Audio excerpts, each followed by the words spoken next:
আর আমার নেতা কর্মীর উদ্দেশ্যে বলে যাই আমি, আপনাদেরও সাক্ষী রেখে বলে, যদি কেউ আপনাদের সঙ্গে উচ্চ স্বরে কথা বলে, দোহাই লাগে আপনি খেলে আমাকে নামটা বলবেন, 1 সেকেন্ড দলে রাখবো না। কেউ যদি জবরদখল করে, কেউ যদি চাঁদা চায়, দোহাই লাগে আপনাদের বলে গেলাম, যদি আমি 100 না নেই আমার দল আপনারা করবেন না।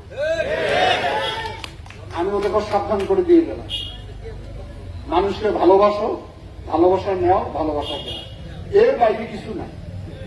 যত বড় ক্ষমতা তত মাথা নিচু করো, ঠান্ডা করো, তত মানুষ আমাদেরকে ভালোবাসে।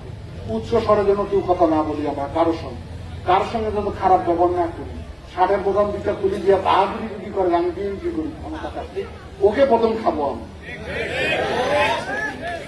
আমি জানি অবসরে অনেক হয়, হয়তো অনেকে আমাকে বলেন না, লজ্জা পান, ভাই বলেন না, আমি আজকে আপনাদের পুরা অনুমতি দিয়ে দেবেন।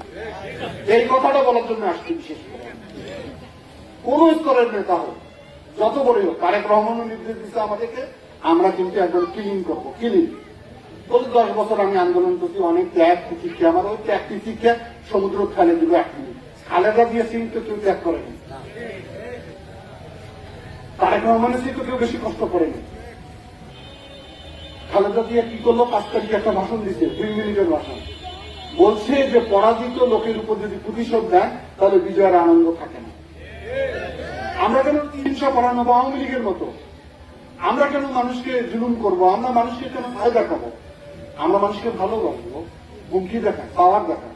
আমার পাওয়ার নেই, আমার নেতার পাওয়ার বেশি। আমি ক্লিয়ার বুঝাইতে পারছি। সবাই ভালো থাকেন, দোয়া করেন। ইনশাআল্লাহ ফেব্রুয়ারিতে নির্বাচন হলে আপনারা সঠিকভাবে বিএনপি ধানের শীষে নির্বাচন করেন। আপনাদের দায়িত্ব নিয়ে আমি বলছি, লালমনিরহাটকে ইনশাআল্লাহ আমি সমৃদ্ধশালী জায়গা করে দিব।